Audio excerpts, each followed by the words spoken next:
Peter Jordanssen is a renegade intellectual and freethinker. His challenging viewpoints are not considered strictly welcome in some unenlightened regions. His appearance and voice have been obscured to protect his right to free expression and against self-incrimination. And also if we decide to use a different actor for the final version of this. The young man of today sits at a point of crisis and uncertainty.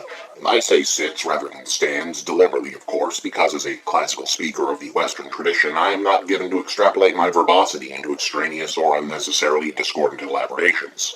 No, today's young man sits on his couch in his bed, perhaps on an oversized sack filled with beans and an obscene postmodern recontextualization of a chair. He sits in front of his television, his iPad, his Sony Xbox, even this YouTube channel. He sits sullen, directionless, time ticking away from his priceless virile spawning years and the masculine life essence dissipating from his humors, and indeed from the universe itself and thus from us all. He sits because to sit is the inverse of to stand. And our debased modernity has given him nothing to stand for. The civilizational tradition, conceived by the vanguards of Western man thought, Plato, Nietzsche, Jung, Chesterton, Hot Summers, Durden, once promised the developing boy-child a societal compact. Step out bravely from the insidious maternal suffocations of the womb, the nursery, the apron strings, and yes, even the supple, enriching irreplaceability of the nourishing breast.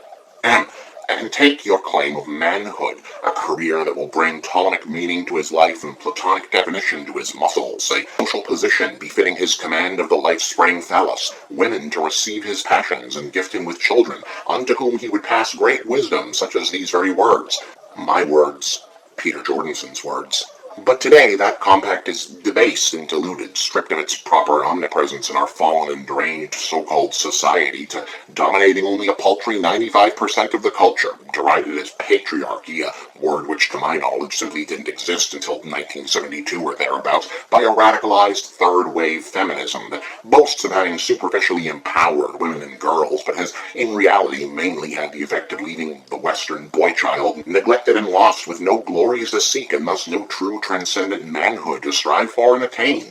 Of course, we know why they do this and who's behind it. It's not a secret. The forces of globalist neoliberal capitalism seeking to reduce the gonadular fortitude of a masculine worker, soldier, warrior, king is prescribed in the natural order. As the poet said, men be workin', women be shopping, the masculine as innate creator force, the feminine as innate consumer force. And I'm not telling you anything you don't know, and reduce the vital male individualist to which Western civilization owes its prior unchallenged greatness to become himself an estrogenized consumer cog in the post-human machinery as well. This is why culture, quote-unquote, suddenly decides that women should also work outside the home amid the Rooseveltian Marxist chicanery of the 60s that conveniently raised income taxes to render the two-income household necessary, why the American, nay Western hero G.I. Joe begins to use the androgyne kung fu grip of the scheming Oriental, why Madison Avenue and its Rothschild masters begin to condition babes to breakfast on pureed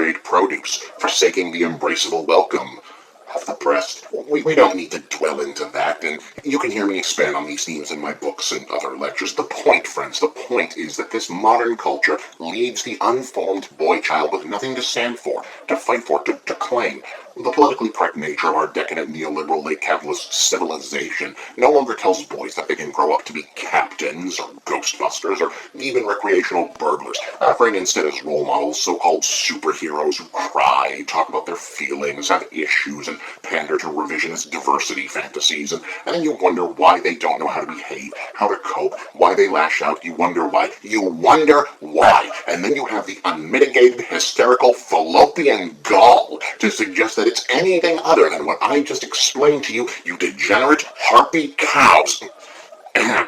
Naturally, there is, I believe, a curative for this, and it comes from revisiting and deriving a new appreciation for the classics, the foundational oral traditions, not simply mythology or fairy tales as they're so often mischaracterized, that shaped men's self-understanding in ages past, and indeed the Western masculine tradition itself, effectively comprising the creation stories of man-thought. And to my mind, there is no classic more essential to the development of a healthy male psyche, a balanced hyperliminal testosterone equilibrium, than He-Man and the Masters of the Universe. He-Man and the Masters of the Universe!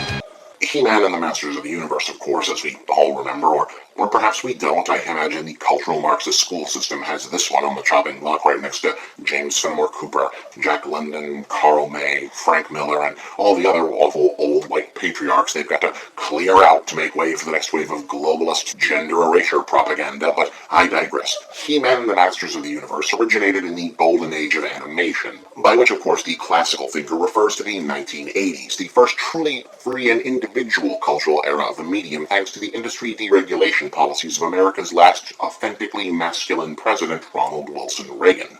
Liberated from the vision-impeding shackles of having to include socially redeeming messages or environmental entreaties about friendship or some such, 1980s animators were free to create cartoons in the mold of classical, unfettered man-thought, by adapting the intellectually pure mythic arcanum associated with the contemporary prepubescent morality totems of the time, the action figure. In the Masters of the Universe, or MOTU, we find a classical pre-Christian heroic epic layered with elements of the Teutonic, Homeric, and Hyborian mythological canon, forming to my mind the most strikingly pure vision of the healthy masculine moral psychological being in conflict with his enemies, his world, and his own nature, en route to the destiny that drives him and indeed must drive all men, so that they might drive their respective societies to become the master of their own universe. Now that sort of cleverly hidden symbolic meaning is all over He-Man. You don't need to acknowledge that it's there for it to take effect and influence your understanding. That's how it works. But those seeking richer understanding of their understanding can find it by applying the man-thought principles. You'll note that character names become important, as with the central character of He-Man. Now, the meaning here is subtle, but if you look more closely at the two words comprising that name long enough, your mind properly decluttered of pervasive neo-feminist brain clouding, the pattern should reveal itself. Man. Man. He is a man. Here we are presented with a protagonist whose sense of self and identity are so fully formed that his name itself is the answer to the question of identity. Who is he? He is a man, and that's all he needs to be. Fundamentally, He-Man's story is itself a fascinating metaphor of the journey to manhood. In his secret identity as Prince Adam, He-Man is very much a boy-child still, pale of skin, dressed in pinks and purples. His best friend is a coward of a cat named Cringer. Cringer, of course, a curious element of the broader symbolic puzzle in his own right. Is he the stuffed animal who must be replaced in manhood by the car or motorcycle, as Cringer himself is transmogrified into Battle Cat? Is he the childhood friend who holds back the upwardly mobile Adam? Is he the awful, unwanted cat given to the boy child as a pathetically poor substitute for the dog he wanted, the dog he should have had, because Miss Puss scratches and cats can't fetch, and a boy should have a dog, and it's not fair that I can't have one just because Kim is allergic, and I don't even think that's true. I think you made it up because you don't want it digging up your flower beds and But on discovering a magic sword within Castle Grayskull, there another more obvious allusion, a gray skull, here referring to the brain of an older man, i.e. Masters of the Universe, instructing its adherents on the virtue of seeking out the wisdom of their elder generation. Adam is able to transform into He-Man, an embodiment of the classical masculine physical ideal, who so radiates male power that he is able to project his transformative energies onto Cringer, elevating his timid friend to a proud and sturdy mount with a burst of symbolic testosterone baptism from the tip of his mighty piercing blade. These layers of subtextual symbolism are packed tightly into the rich cultural tapestry that was He-Man and the Masters of the Universe. Twisted tautly into the sinews of a meditative musculature, observe the near-identical physical bodies gifted to He-Man's allies, men otherwise as diverse as Fisto, Mechaneck, Man-at-Arms, Mossman, Zodak, Snout-Spout, Cyclone, so many others. Of course, the decadent elites of establishment academia will tell you this is some kind of flaw, byproduct of cheap animation or reused toy molds. The despicable schools of postmodernism propagandize that ideals are unattainable in order to discourage the masculine virtue of achievement and uplift the feminine virtue of contentment and modernity. But the classical thinker can see this supposed uniformity of the male figure as nothing less than a deliberate commitment to the philosophy of Platonic idealism and the golden ratio, the outlook that told young men not to settle for the pitiable adequacy of the attainable, but to strive for the swollen, prideful, throbbing heights of Olympian perfection, or rather Eternian, perhaps. Naturally, this symbolism is spread in other more complex ways to the villain of our piece, Skeletor, who is possessed of a muscled physique near identical to He-Man's save for his incongruously skeletal face. More laziness or budget constraints, I ask you? No, by now you know better than that. One must look deeper into the text, or rather into my look deeper into the text on your behalf. Note the use of mixed metaphor in Skeletor's home base at Snake Mountain, snakes representing the phallic masculine, but also the corrupting influence of knowledge in the biblical betrayal of Adam by Eve narrative.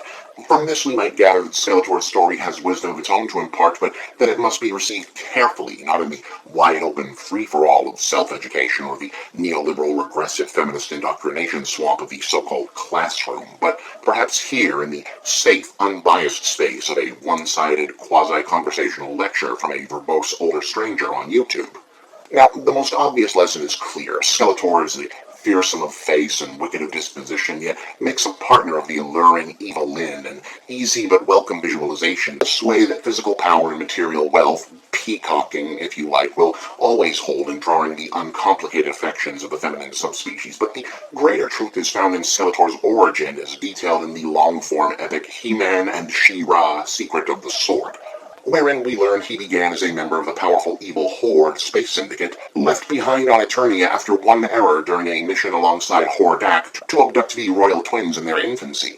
Beaten but not defeated, he establishes a new seat of power in Snake Mountain and gathers his own army of Eternia's own monsters and minions to rise anew, an evil overlord in his own right, like Lucifer learning to reign in Hell, or Loki cast from Asgard, Scar as king among the hyenas, or even the archetypal renegade intellectual forced from professorship in the halls of academic tenure by the smug liberals, arrogant postmodernists, and small-minded disciplinary committees, forced to build a new name for himself in the fetid yet surprisingly fertile realm of internet video, gathering to him a following of lost and disaffected youth so easily susceptible to the faintest approval of a vaguely paternal voice, so eager for validation and direction, so capable of wreaking petty havoc on his behalf that these mischaracterizations of the presence of the neoclassical movement and Platonic ideal in He-Man and the Masters of the Universe by pernicious postmodernists are, of course, extended even more greatly to the women of the saga. Feminized social justice academia will point you to these images of Evelyn, Tila, the Sorceress, Queen Marlena, She-Ra, and tell you that this is the same basic drawing differently painted, and hold up as counterexample the currently en vogue amorphous genderless blobs encouraged by students of the Cal Art School philosophy and seemingly at work in crafting the She-Ra reboot, wherein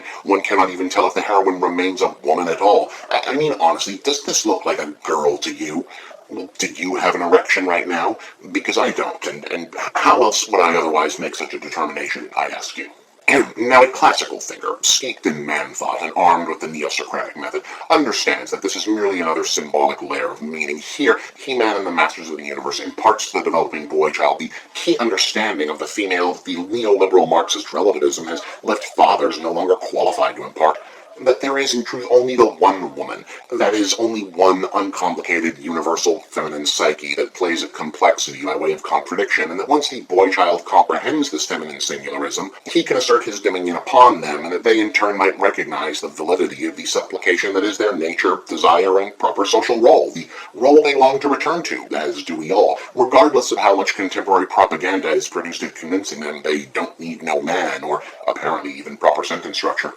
The modern female wears the mask of detail and obfuscation, but whether in the form of the enticing yet duplicitous colleague, the enticing yet duplicitous rival, the enticing yet duplicitous female boss, the enticing yet duplicitous sibling, or the enticing yet duplicitous mother, recognizing that to knowing how to handle one is to handle all is among the most important lessons we fail to teach our young men, and ironically in doing so we rob all these women of the suitable partners they require. We return to the visage of He-Man's alter ego Prince Adam, where once again the mythic illusion is quite clear. Adam indicating the Edenic man, the original male, Prince denoting noble destiny, but one not yet fully formed. To the viewer, that is the receiver of the myth, it is obvious that the meek and civilized Prince Adam and the free and virile He-Man are one and the same. They have the same hair, the same face, the same body.